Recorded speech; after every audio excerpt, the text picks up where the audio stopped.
Aunque los ajustes al sistema de protección social son ampliamente aceptados, estos no se podrán hacer de manera aislada. Se necesita repensar el modelo de fondo, lo que dependerá de que tanto Estado y mercados logren encontrar un nuevo y mejor balance frente a la financiación de la protección social, que permita avanzar hacia la universalidad del sistema, alineado al nuevo mapa de riesgos y desafíos que tiene Colombia. Estas son palabras de Naciones Unidas cuando hace un diagnóstico del sistema de protección colombiano y la forma en que incide en el alcance o no de los Objetivos de Desarrollo Sostenible al 2030. Y mientras Naciones Unidas hace ese diagnóstico, el país asiste, más que a un debate, a un rifirrafe sobre la reforma de los 3 pilares del sistema de protección: la salud, las pensiones y la base de todos, la reforma laboral, que es la que genera los recursos para que el Estado pueda financiar estos otros 2 sistemas. La pregunta de fondo que nos hacemos como cierre, además de esta serie de conversaciones difíciles, es si los colombianos necesitamos un cambio de paradigma, si estamos listos para pensar fuera de la caja y aceptar que se necesitan reformas no solo al sistema de protección social, seguro al modelo económico, a la forma en que hemos lidiado tradicionalmente con temas de violencia como el narcotráfico o del conflicto armado. ¿Cómo Colombia va a solucionar los problemas, los retos históricos y va a avanzar hacia un desarrollo con más igualdad y poder cumplir estos objetivos de desarrollo sostenible? El tema de hoy, el último en nuestras conversaciones difíciles. Soy Adriana Santa Cruz, bienvenidos.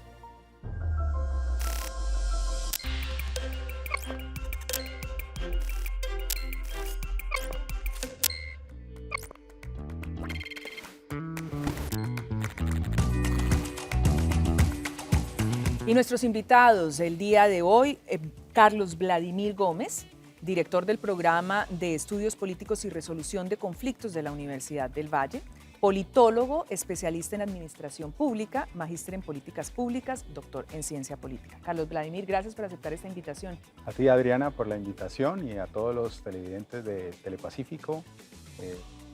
Muy contento de estar aquí con todos ustedes. Seguramente vamos a tener una charla bien interesante. Nuestro siguiente invitado, Juan Carlos Gómez Benavides, economista de pregrado de la Universidad del Valle, con una maestría en Ciencias Políticas de la Universidad de Warwick, en Inglaterra, doctorado en Ciencia Política y Relaciones Internacionales de la Universidad de Warwick también. Su posición actual, profesor e investigador de la Universidad de ICESI, jefe del Departamento de Estudios Políticos de la Universidad de ICESI aquí en la ciudad de Cali. Juan Carlos, gracias por aceptar esta invitación. Muchas gracias a ti, Adriana, y a la audiencia un cordial saludo.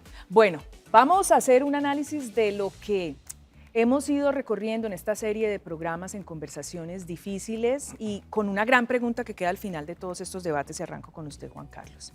¿Qué tan conservadora es esta sociedad colombiana que le cuesta trabajo asumir cambios de paradigmas, que le cuesta trabajo asumir reformas? ¿O estoy yo partiendo de un supuesto errado? ¿Cómo lo ve usted?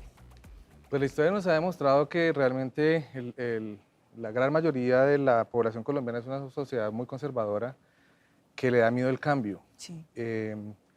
Y cuando, digamos, llega una nueva forma de gobernar del otro espectro ideológico que históricamente nunca había tenido acceso al poder, pues obviamente que esos miedos se disparan.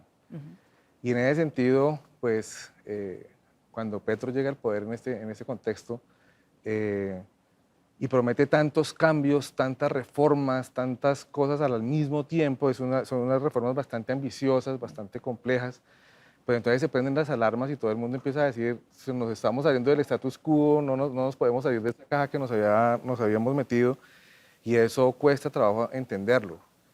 Lo que pasa es que si no recordamos el pasado, el cambio puede generar buenas cosas, porque el status quo que nos ha generado el pasado no nos ha permitido movernos hacia adelante.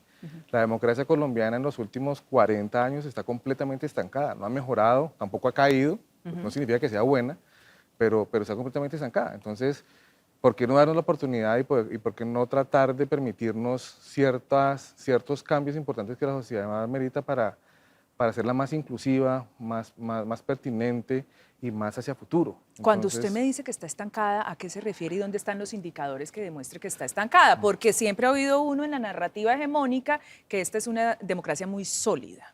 No lo es tanto, en la narrativa se escucha esa versión, pero si tú miras, por ejemplo, los datos de Latinobarómetro, de Freedom House, de Polity4, que son organizaciones que han venido estudiando los procesos democráticos a través del tiempo, pues básicamente en el contexto latinoamericano habían dos democracias o dos sistemas políticos que eran bastante aburridos de estudiar, que eran el caso de Colombia y Venezuela hasta 1995, Ajá. porque aquí no pasaba nada. Mientras que en los otros países de Latinoamérica habían dictaduras, entraban a democracias, volvían dictaduras, bueno, había mucho más interés en términos de estudiar esa inestabilidad política Ajá. de otros contextos, mientras que Colombia y Venezuela Igual. hasta mediados del 90 mantenían como ese status quo de un país democrático donde no habían cambios abruptos de gobierno ni nada de esto. Y eso nos llevó al imaginario de que teníamos una buena democracia. Pero eso es una falacia, porque la democracia que estaba estable, o sea, no habían cambios de régimen político, pues era un régimen completamente excluyente, donde dos partidos tradicionales básicamente tomaban las decisiones dejando por fuera una cantidad de gente. Entonces, eso no es una democracia real, eso no es una democracia mirando para el futuro, para adelante. Entonces hay muchos miedos y hay muchos resentimientos hacia el pasado de lo que está pasando hoy. Entonces la Constitución del 91 cambió ese paradigma y nos permite hablar de un multipartidismo, de una inclusión de otras fuerzas políticas que querían entrar pero que no pudieron, se les negó esa posibilidad. Aparecieron grupos armados en función de tratar de buscar esos derechos y esa nueva Constitución permite que 25 a 21 años después, un gobierno de izquierda llegara por primera vez a la presidencia. Y después de procesos de paz, cosa que también vamos a revisar, después de ¿no? procesos de paz, y eso levanta los miedos. Ok, yo quiero su versión, por favor, sobre esto, sobre si somos una sociedad muy conservadora, como aquí lo ha dicho Juan Carlos, que nos da miedo los cambios, y si hay necesidad de salir de ese esquema y de esos paradigmas y pensar fuera de la caja. Sí, coincido con el profesor Juan Carlos, de que somos una sociedad conservadora, pero realmente no estamos haciendo una gran transformación, un gran cambio y mucho menos pensar cambios de paradigma. Ajá. En realidad, las reformas Con lo que está proponiendo el gobierno Petro, por se supuesto, refiere a usted. con el actual estado de reformas, lo que buscan es ampliar un poco el estado de cosas sociales que los indicadores no son muy positivos, somos una sociedad muy desigual, los indicadores de pobreza, desigualdad y demás siguen siendo muy negativos. Lo que hay detrás de las reformas, los enfoques, que es lo que yo entiendo ustedes están queriendo introducir como paradigmas, no se están modificando. Es decir, los elementos de fondo, por ejemplo, trabajar con criterios de focalización, por ejemplo, trabajar con criterios de oferta a la demanda en lugar de financiación de la oferta, financiar a la demanda, financiar la oferta, criterios como alianza público-privada, ¿de acuerdo? Son criterios que están detrás de las políticas, que están detrás de los enfoques de política y eso no se está transformando, eso no se está tocando. Entonces, sí hay una idea de reforma en lógica de ampliación de cuestiones sociales, mejoramiento de estas cuestiones y, por supuesto, no hay un cambio de paradigma. O sea, tampoco tan reformista como se quiere presentar lo que está sucediendo ahora. No, correcto, no hay afectación en los enfoques. Esa es un poco la tesis que quiero defender. Criterios o referenciales de política, que son esos enfoques que están sosteniendo la manera como hacemos las cosas, no se están cambiando. Es decir, la política social sigue siendo neoasistencial, ¿de acuerdo? Los temas de política de la reforma a la salud siguen formación de precios con base en criterios tipo mercado, eso no se está alterando, que son los enfoques, que es lo que hay realmente detrás. Lo que sucede es que, y allí un poco empezar a tejer mi tesis frente a lo que quiero plantear, sí hay muchos intereses en juego, intereses que fundamentalmente representan criterios de orden económico frente a rentas del Estado. Somos una sociedad con baja capacidad de inversión, entonces ven muchos actores en el Estado la posibilidad de recursos. Eso sí está en discusión, eso sí está muy fuertemente discutido. Eso puede ser una de las explicaciones de por qué avanzan, por qué no avanzan, por qué se demoran tanto, porque hay muchos intereses en juego y la pugna es detrás de los partidos, cómo los partidos siguen de cierta forma también operando en una lógica vieja, cartelizada. La palabra es de la economía, no nos vayamos a confundir, detrás de los recursos del Estado. Hay una disputa por quién sostiene la captura de rentas en el Estado. Eso sí está en discusión fuerte y por eso las reformas hoy pues tienen ese desgaste, tienen todo ese debate. ¿Está de acuerdo con él en que parece que estuviéramos haciendo grandes reformas, pero los problemas de fondo y los modelos no están cambiando?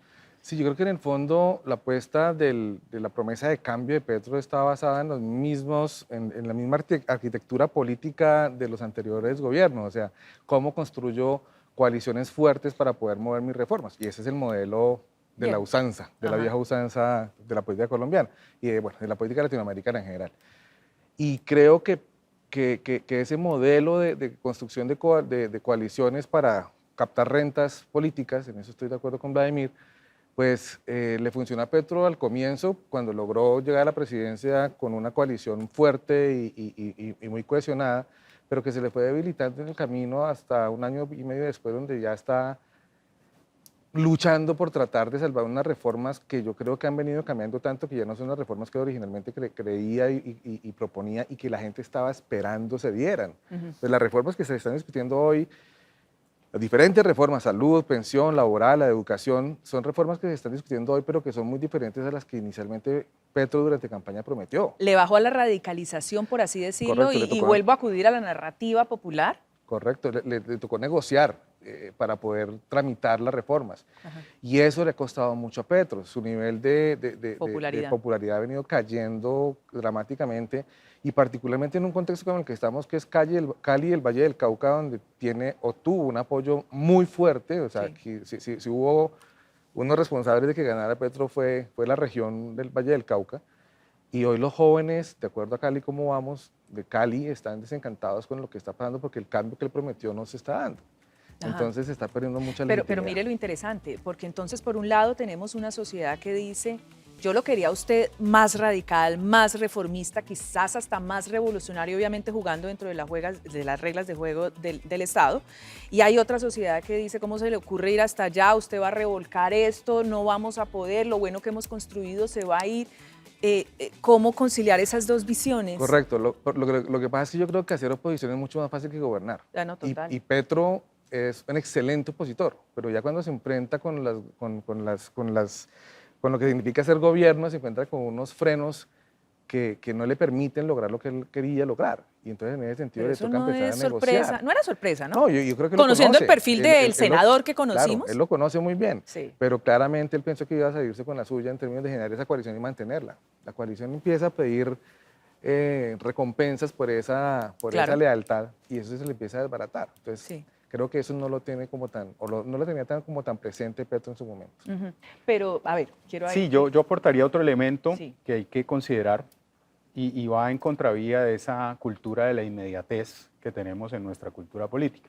Efectivamente, el electorado votó por unas reformas, pero lo que hay que advertir es que en los sistemas políticos las reformas tienden a ser incrementales y marginales. Es decir, los sistemas políticos están diseñados en sus reglas, en sus estructuras, en sus instituciones, para que los cambios sean muy marginales, progresivos, pero de manera muy incremental, ¿de acuerdo?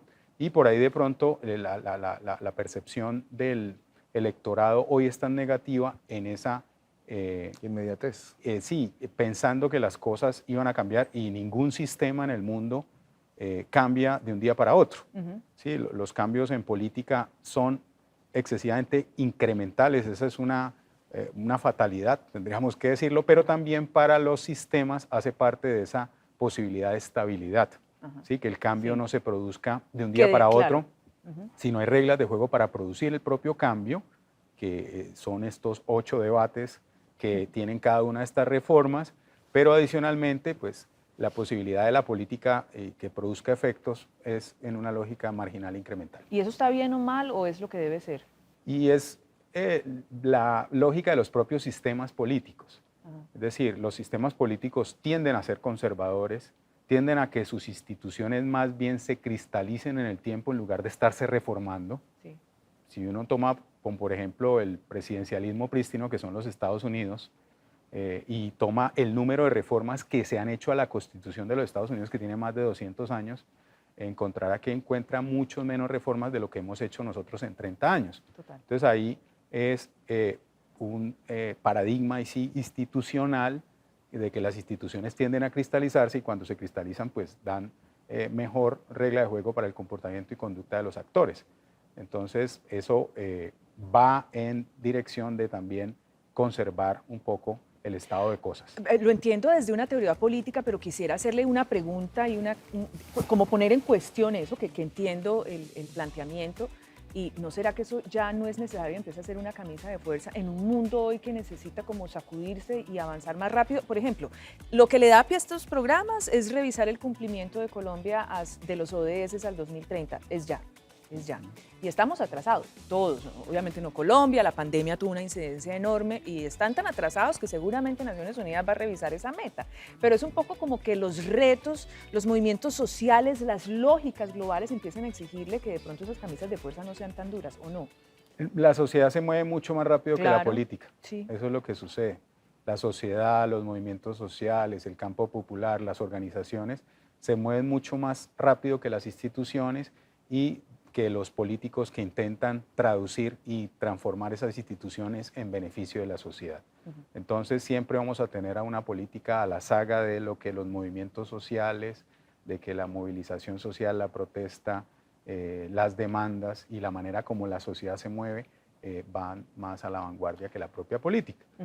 Lo cual también es algo complejo de comprender porque los políticos profesionales finalmente están siempre interpretando y tratando de ajustar ese diseño institucional para dar respuesta a algo que se mueve mucho más rápido que sus propias lógicas. Y Juan Carlos, ahí es donde uno de pronto puede entender cómo hay cierto sector poblacional muy como rezagado y otro sector que le está exigiendo cambios más rápido. Y creo que son las diferencias que vemos hoy en Colombia y creo que ahí se ha traducido en las urnas en resultados aparte de lo que pasó con el gobierno Petro. Claramente, y yéndome un poquito al argumento de Vladimir, yo quiero adicionar algo y es que es importante los procesos de checks and balances en los sistemas políticos, los pesos y contrapesos.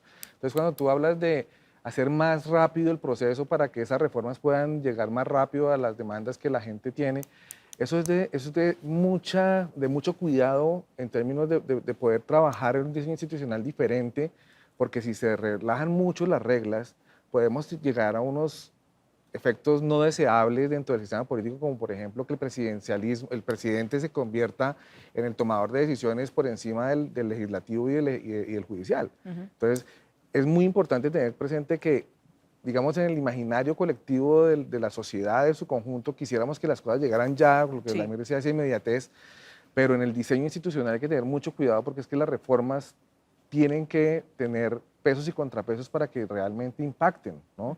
Y es ahí donde yo creo que hay un problema en términos de lectura de la promesa de Petro cuando llega a la presidencia, y es que quiere cambiar toda la sociedad colombiana en 4 años, y eso no es posible, eso no es posible. Entonces es bastante ambicioso generar 5 reformas tan grandes, tan profundas. Eso va a generar en algún momento algún tipo de desarraigo dentro de los tomadores de decisiones que no le va a permitir armar eso. Entonces, yo creo que gran culpa de lo que está pasando con el estancamiento de las reformas al día de hoy está relacionado con esa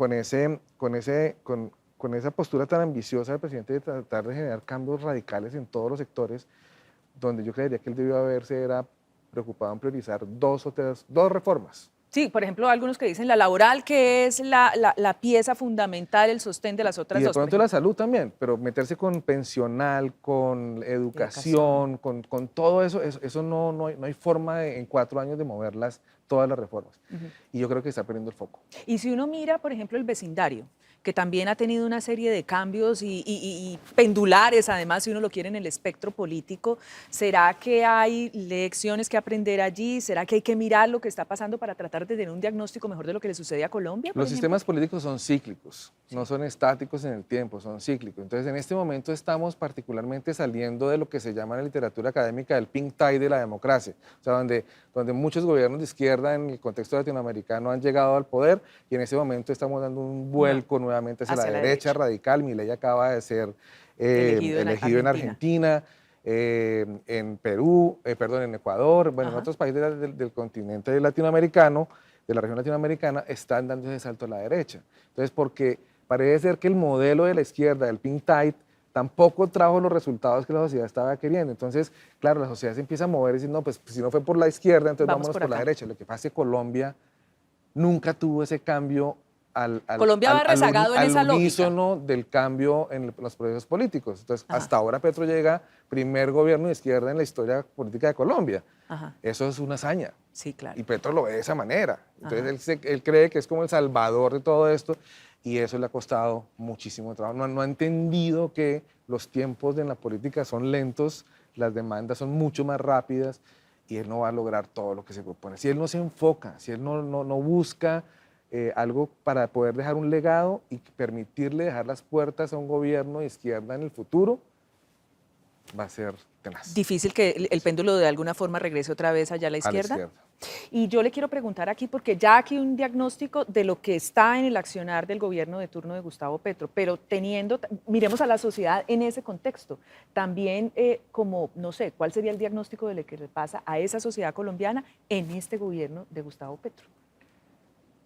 La sociedad creo que viene aceptando una narrativa que, bueno, está muy soportada en esta idea de la sociedad pendular, de ir entre gobiernos progresistas y gobiernos más conservadores, en aceptar la idea de finalmente... ¿Abrir espacio? No, la derecha o la izquierda, por poner la lógica del espectro, resultan haciendo lo mismo. Es decir, los cambios no se producen, esa narrativa está siendo en este momento muy reforzada por los medios de comunicación y es lo que la sociedad está apropiando, incorporando. La idea de el gobierno de derecha es corrupto, el de izquierda también, el gobierno de derecha apoya la guerra, el de izquierda también, el gobierno de derecha intenta negociar la paz, el de izquierda también. Entonces el elector queda en el medio un poco detrás de esta narrativa, un poco confundido de, bueno, si es lo mismo izquierda que derecha. ¿Dónde están las diferencias? Y yo qué Claro, decisión tomo? resultemos votando por un salvador, que es un poco lo que explica lo que pasó en Argentina, exactamente. Mirar un Bukele, por ejemplo. Sí, pero eso en la ciencia política, digamos, ya tenía una explicación muy fuerte el profesor Guillermo O'Donnell con uno de los conceptos que aporta allí en el mainstream de nuestra disciplina, hablaba ya de democracias delegativas. Entonces, yo creo que eso es lo que le está sucediendo a la sociedad colombiana, a la sociedad latinoamericana, puntualmente de, como yo no veo ningún cambio, entonces deleguemos y nuestra función, parece ser nuestra función como electores, es simplemente cada 4 años mirar a ver quién es el salvador para que me salve, no sé cómo, ni de qué, pero que me salve. Y esto no resulta resolviendo los problemas, que es la fatalidad que hay detrás. Entonces, yo creo que la cuestión es más allá del espectro ideológico, más allá de las narrativas, es que nuestras democracias no están atendiendo los requerimientos de los ciudadanos y estamos simplemente ratificando y delegando electoralmente depositando como ciudadanos esa posibilidad de resolver problemas que no se están resolviendo. No, esa es la gran problemática. Pero con un matiz, Vladimir, que esa delegación es con el menos del 50% de la participación de los ciudadanos.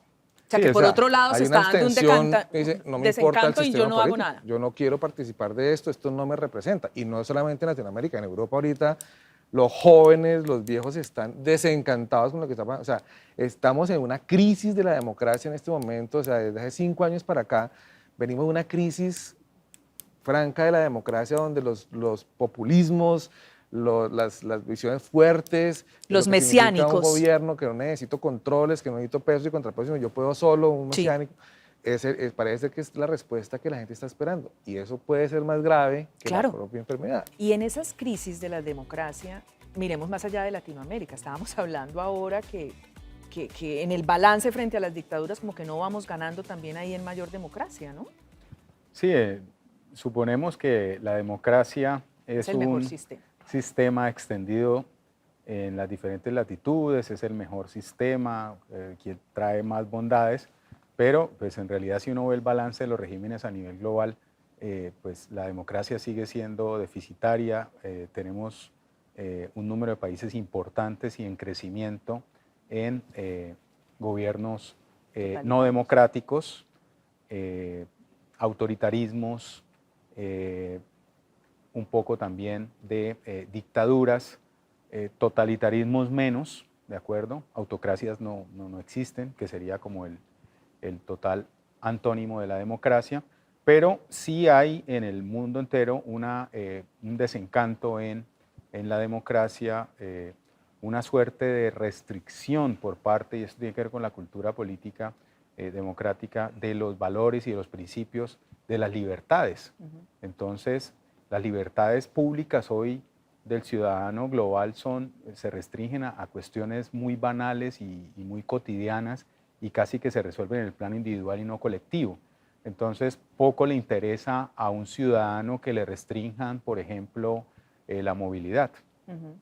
No me restringen el acceso a Internet, entonces yo soy un sujeto libre, pero me restringen la movilidad, entonces como que no estoy muy atento, cuando debería ser mucho más grave que te restrinjan la movilidad que tu acceso a Internet. Entonces aparecen como unas concepciones en la ciudadanía global de libertades muy restringidas. Y entonces cuando el ciudadano global, y esto no lo digo en términos globales porque no les pasa solamente a Colombia, América Latina, sino en términos globales, cuando el ciudadano tiene esa concepción tan restringida de la libertad, pues le es indistinto si el gobierno que elige forma decisiones con base en criterios mayoritarios.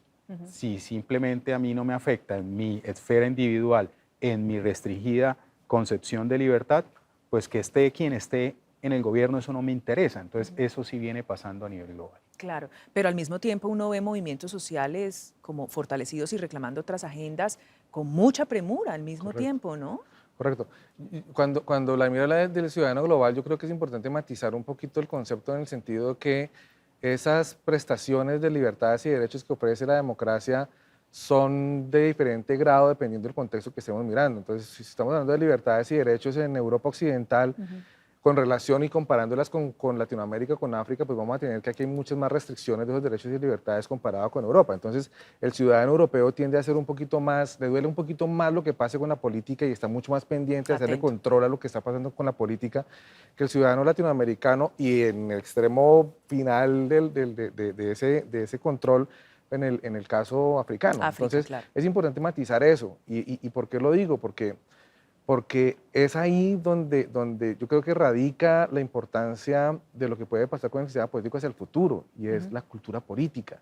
Lo que pasa es que la cultura política, cuando estamos hablando de cambios en las tradiciones, en los valores, es muy curioso ver, por ejemplo, Latinobarómetro, que es una organización chilena que mide el estado de la democracia en toda la región latinoamericana. Hay una percepción muy común por siempre, dentro de los 20 años que llevan haciendo las mediciones, donde el latinoamericano no está satisfecho con la democracia. Entonces, si le pregunto, ¿qué tan satisfecho está usted con la democracia? El latinoamericano promedio dice, no me gusta lo que pasa con la democracia.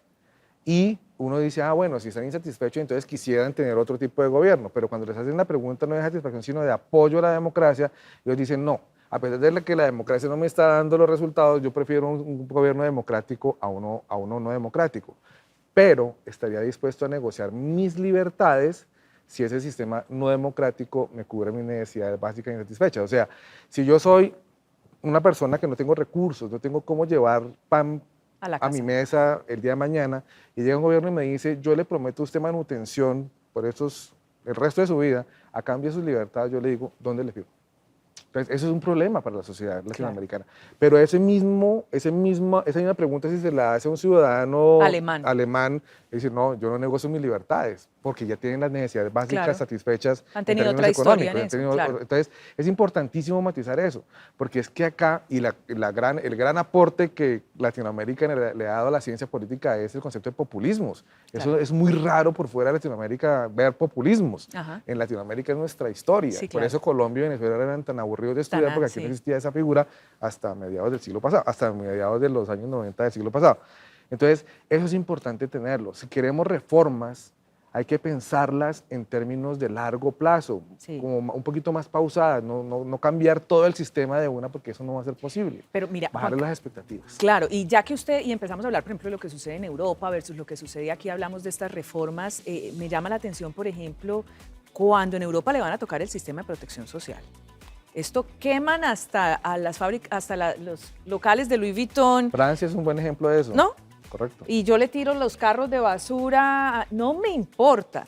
Aquí hay un estallido social y caemos súper fuerte condenando y que, bueno, que no nos gustan los actos de vandalismo, lo que destruye la propiedad, sobre todo en países tan pobres, evidentemente, pero estas mismas personas nos decían, ajá, y cuando sucede en París, ¿qué decís?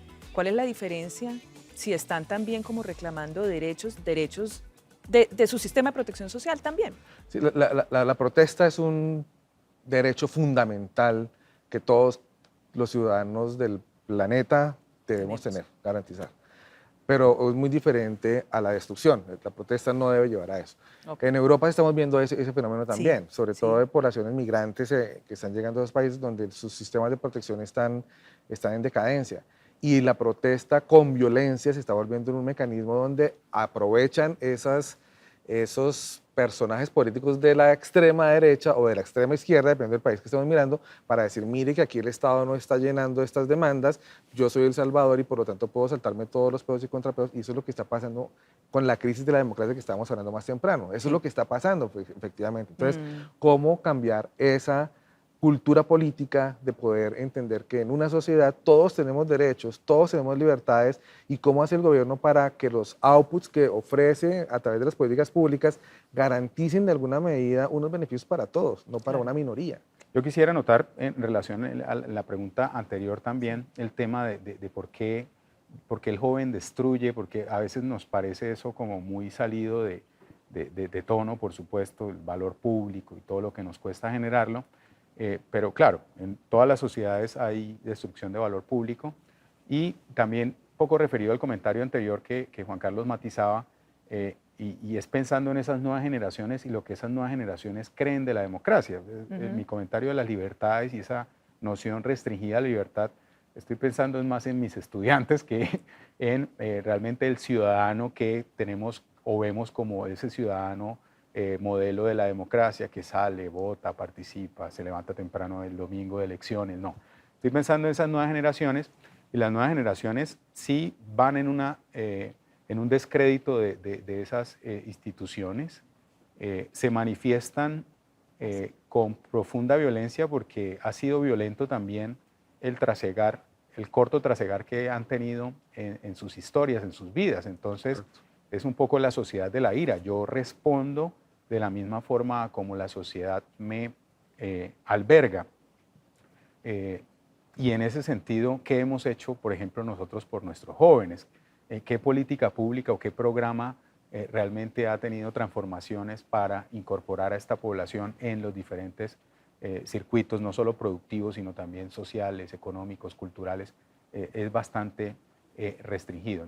Y los arreglos en seguridad social, pues en este país, esa es una tesis que viene esbozándose, son arreglos a 30 años. Entonces tuvimos 30 años el Seguro Social, estamos 30 años la Ley 100, entonces estamos como en el momento de construir otro modelo en salud para los que nos dure 30 años. Pero los jóvenes dicen, miren, esos 30 años, o sea, yo todavía no me veo reflejado. Y no solo estamos hablando de jóvenes de sectores vulnerables, sino estamos hablando de chicos con acceso a universidad. Estoy hablando de mis estudiantes. Exacto, exacto. Que están incorporados, que están incluidos, que van a ser los nuevos politólogos. Pero no siente mañana. que Entonces, este diálogo que estamos teniendo ahora y estas conversaciones difíciles los están recogiendo, ¿no están sintiendo eso? No, yo creo que hay una desconexión, no hay un interés.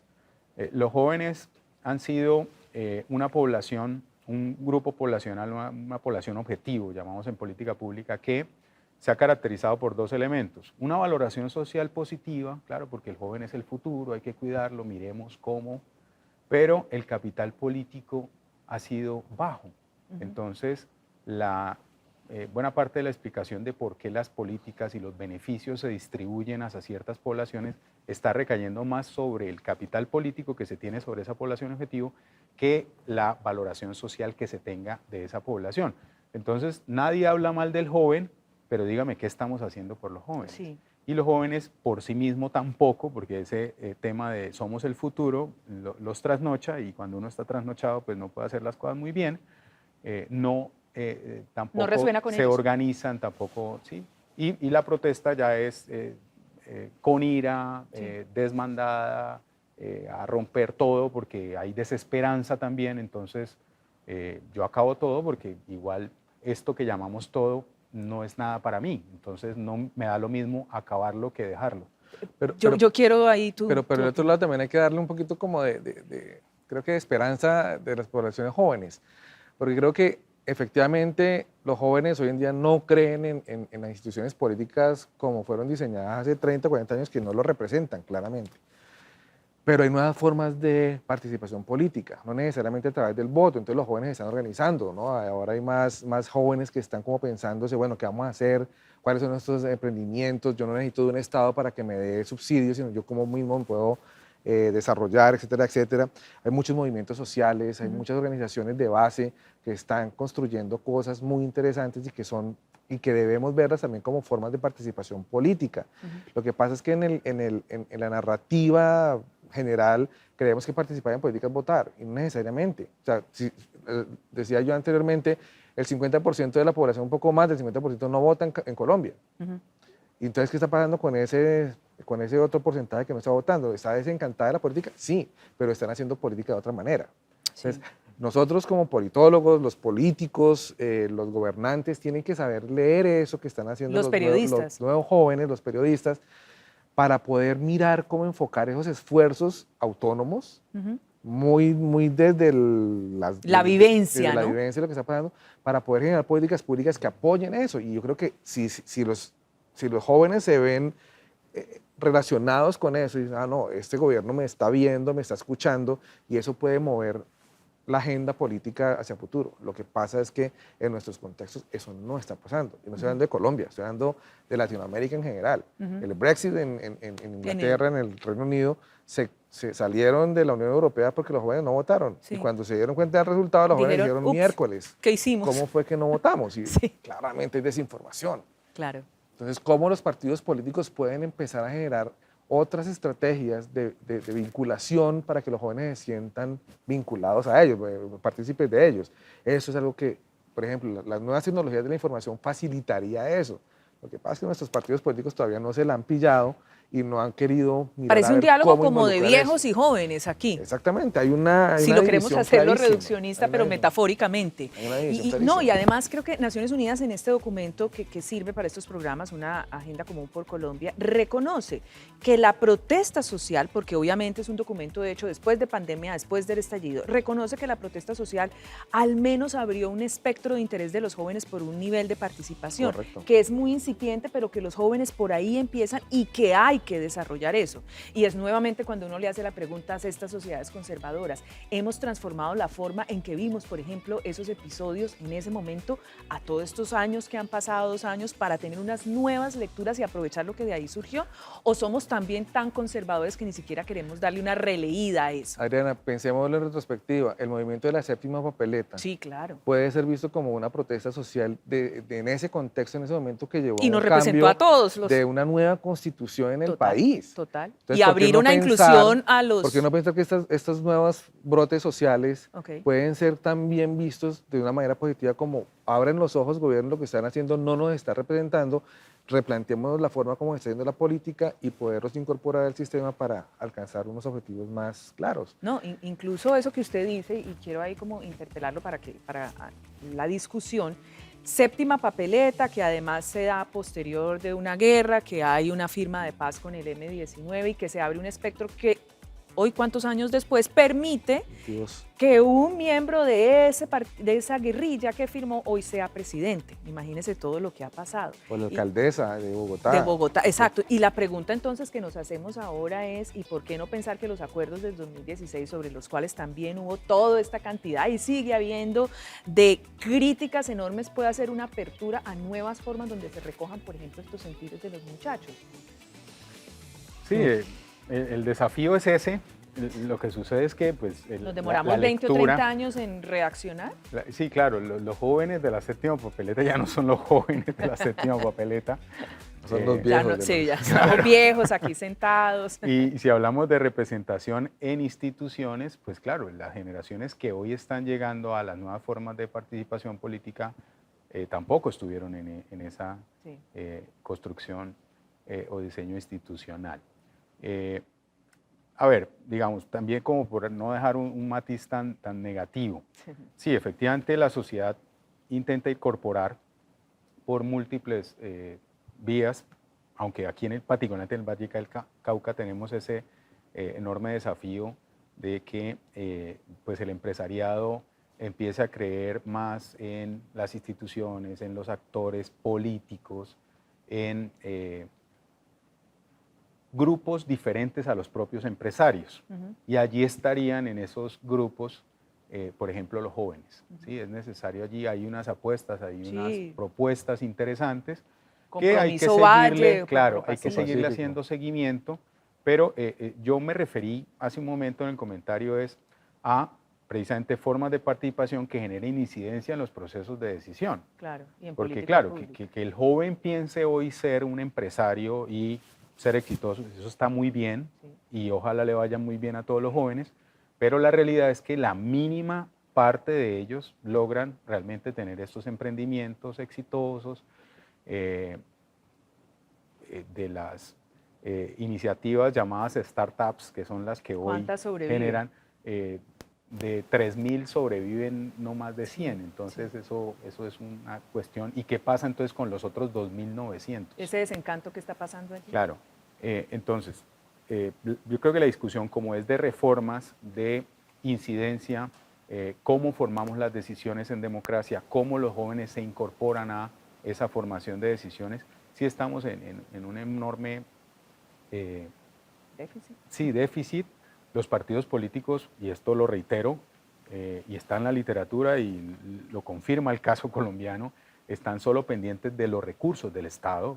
El partido político como organización ya dejó de ser, cuando yo estudiaba ciencia política, le decían a uno en las clases de partido político, el partido político es el puente entre el Estado y la sociedad, ¿no? Entonces el profesor de partidos políticos dibujaba un puente, sociedad, Estado, aquí está el partido. El partido político se ha ido alejando de la sociedad, y eso ya es una tesis fuerte en ciencia política, y se ha alejado de la sociedad para enquilosarse en el Estado y hacerse de los recursos del Estado. ¿Y esa representación qué está pasando? Claro, la crisis es también, no de los partidos están bollantes. La idea de crisis de partidos no es muy sólida, pero sí es sólida la idea de crisis de representación, porque los partidos están muy pendientes de los recursos del Estado. Eso es lo que sí están discutiendo de, bueno, es que hablamos de salud y estamos hablando de 80 billones de pesos. ¿De dónde va a salir esa plata? No, la plata está. El problema no es de dónde va a salir. ¿Cómo la reparto? ¿Quién va a administrar ese dinero? ¿Quiénes van a ser los ganadores? ¿Quiénes van a ser los beneficiarios? ¿Quiénes van a tener la carga del sistema? ¿Quiénes van a operar ese sistema? Esa es la discusión. Y entonces, volvemos a la idea de los jóvenes. Ahí no están los jóvenes, ahí no está ni siquiera la sociedad. Los discursos que se construyen, las narrativas que se construyen en defensa de lo público son narrativas... argumentos útiles para el discurso. Más que argumentos, argucias, porque buscan evidencia, claro, no están locos tampoco, hacen parte de leer la sociedad, pero en un claro interés que no está de cara a la sociedad. Entonces el partido político cada vez más está de espalda a la sociedad, incluidos los jóvenes, y más cercano y más atento es de los recursos y la captura de rentas del Estado, porque estas sociedades no tienen otras fuentes de financiación, de inversión, sino la más poderosa es el Estado. Entonces el Estado es el que hay que conquistar. Sí, y no me quiero ir del programa sin poner otro reto en la mesa que creo que nos obliga a cambiar paradigmas y tiene que ver con la búsqueda de la paz, o cómo lidiamos con las distintas expresiones de violencia que cada vez son más complejas. Cuando uno cree que ha cerrado un capítulo, nacen 3 distintos, algunos derivados de ellos. Y también nos está proponiendo ahora, digamos, esta nueva apuesta de gobierno, un esquema nuevo, denominado Paz Total, donde yo me siento con todo el mundo. Y tiene, por supuesto, sus críticos. Hay otros que dicen, pero venga, no los metan en el mismo saco, que ahí hay que hacer diferencias. ¿Es también una nueva forma de pensar o cómo ven esa posibilidad? Sí, yo creo que en esa idea que yo he tratado como de transmitir de que Petro quiere mostrarse como ese liderazgo reformista que quiere solucionar todos los problemas, se metió en un problema grandísimo con su política de paz total que no discrimina. Tenemos un muy buen antecedente que fue el acuerdo de paz con las FARC. Creo que eso es rescatable, que podríamos aprender muchísimo de ahí, que podría traerse muchas cosas positivas que hicieron y no caer en los errores que se cometieron allá, pero Petro arrancó de cero con una gente que digamos, no reconoce, digamos, los beneficios que trajo ese acuerdo de paz del 2016 y en un contexto particular colombiano que lo hace mucho más grave, y es el fenómeno del narcotráfico. Claro. Es que hablar de paz cuando hay un negocio tan importante como es el narcotráfico, y en esta región del Cauca, Valle del Cauca, pues lo hace mucho más complicado. Entonces, claro, se firmó el acuerdo de paz, salió el grupo más antiguo de guerrilla la aquí en guerrilla Colombia. que existía en Colombia, pero se multiplicaron Sí, porque es otros. que ¿quién toma ese negocio detrás? Entonces, para hablar de paz hay que dar solución, yo creo, principalmente al fenómeno del narcotráfico. ¿Cómo vamos a hacer esto? Y hay una idea que está resonando desde hace varios años, el presidente Juan Manuel Santos lo viene como asumiendo, y es legalizar. Mira, cómo se le coarta un poquito el negocio a eso para dejarlo de ser tan atractivo, y en ese sentido podemos hacerlo. O sea, yo creo que de los grupos guerrilleros que nacieron con una ideología política, eso se acabó. Ya los que quedan son rentistas del narcotráfico. Sí. Y mientras existe el narcotráfico va a ser muy difícil ponerle sobre la mesa soluciones para poder alcanzar la paz. Entonces yo la paz total la veo posible siempre y cuando se acabe el narcotráfico. De lo contrario, esa vaina no tiene sentido. Y eso ya se nos salió de las manos aquí en Colombia porque estamos hablando de un tema global. Eso no. Quiero su visión en torno a este tema de la paz total, que es otro paradigma que nos lanzan aquí para decir, a ver, usted cómo coge ese trompo en la uña. Yo considero que el constructo, la idea es muy positiva. Digamos, es un horizonte de futuro, digamos en esos términos. Es decir, es uno de esos grandes acuerdos fundamentales que como sociedad debemos empezar a construir. Sin embargo, el camino y la construcción de paz no es propiamente los acuerdos de paz. En este momento estamos todavía en el escenario probatorio de los acuerdos, no de la fase de implementación o construcción de paz, que es lo que podríamos estar con FARC, que ya son 7 años. Son 7 años de una implementación temprana muy pálida. Que tuvo también, su frenazo. Por supuesto, exacto, hay que estudiarla. Propiamente en el momento en el cual estamos hoy, que es de los acuerdos, hace falta mucha base legal, mucha base jurídica. Yo coincido con Juan Carlos, es decir, aunque el noble propósito nadie lo discute, no tenemos realmente instrumentos para sentarnos a negociar y construir un acuerdo. Después miramos a ver cómo construimos la paz. Primero, el acuerdo no tiene hoy un sustento jurídico, y eso es estrictamente necesario. No hay, si ustedes estudian en clave comparada, digamos, oriento este tipo de asignaturas en la Universidad del Valle, Política Comparada, con los estudiantes que hacemos ejercicios de comparación de por qué funcionó La Habana y no funcionó el Caguán, solo por poner los dos antecedentes más inmediatos. Y lo que coincide en la literatura y ese resultado positivo es que en el Caguán hubo agenda y hubo un modelo, es decir, una metodología de negociación. Y eso viene de estudiar en clave comparada los procesos de paz. O sea que, y ya para ir cerrando, porque el tiempo se nos está acabando y respuestas cortas, entonces si yo le digo, es una sociedad conservadora, hay necesidad de reformas, pero si las hacemos así vamos a darle más razones a esa parte conservadora de una sociedad. Sí, yo estoy completamente, pues todo lo que, digamos, uno puede ver en términos de datos, de información, es que Colombia o Latinoamérica en general en su conjunto es bastante conservadora. Y cuando queremos salirnos de ese status quo nos cuesta muchísimo. Y para lograrlo creo que es mejor hacerlo suave y mostrando resultados, que tratar de reformar todo de una vez, porque eso no hay forma de que aterrice bien. ¿Y su concepto, su respuesta frente a esa pregunta? Pues fue el inicio, está siendo el final de la conversación. Yo creo que hay que trabajar mucho en establecer como sociedad cuáles son esos acuerdos fundamentales. Y esto va de la mano un poco también con, por ejemplo, algo que mencionabas, los ODS. Los ODS es una agenda global que se estudia mucho en política pública para dar cuenta de ese acuerdo global que hay sobre esos 17 propósitos. Entonces, digamos, bueno, no serán 17, pero sí tendremos que trabajar como sociedad, distintamente de nuestra base conservadora o la posibilidad o emergencia de un nuevo progresismo y demás, en qué es lo fundamental. Entonces, lo fundamental tiene que ser cosas, por ejemplo, como hambre cero. Sí. Estoy poniendo un ejemplo. O una agenda en la cual, indistintamente del gobierno que llegue, del cuño político que llegue, estamos trabajando en esa dirección. Okay. Creo que eso es lo que ha mostrado experiencias de países en otras latitudes que arrancaron hace 20, 30 años y estaban peor que nosotros y hoy están exhibiendo grados altos de democracia, participación, desarrollo económico, riqueza, etc. Entonces, creo que sí es necesario empezar a trabajar en ese gran acuerdo. No es el pacto, es más bien una idea de acordar, y quienes acuerdan no son solo los partidos políticos. Unos mínimos fundamentales le llamaba Álvaro Gómez Hurtado. Sí, ese tipo de el acuerdo sobre lo fundamental. Es necesario volver a traer a nuestra sociedad para mirar posibilidades. Bueno, pues muchas gracias a los dos por ayudarnos a entender, por ayudarnos a recoger y a cerrar temas que hemos venido nosotros desarrollando en todos estos 19 programas, 20 con este, que le hemos dedicado precisamente a ese reto que hace Naciones Unidas de decirle Colombia, aquí hay unos impostergables, que ya tenemos que asumir si queremos acercarnos a esos niveles de desarrollo del compromiso de los ODS 2030. Y son todos los temas que hemos tratado, pero para ello se necesita sentarnos a hablar.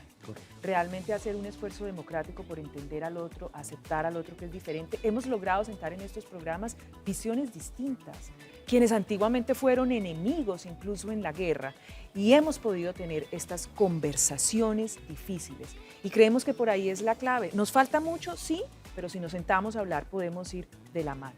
Muchas gracias, Juan Carlos. Carlos Vladimir, mil gracias. Y a ustedes, muchísimas gracias por acompañarlos en esta serie de 20 programas. Vamos a ver cuándo nos volvemos a encontrar, pero siempre hay que mantener el buen tono para tener las conversaciones difíciles. Soy Adriana Santa Cruz. Muchas gracias.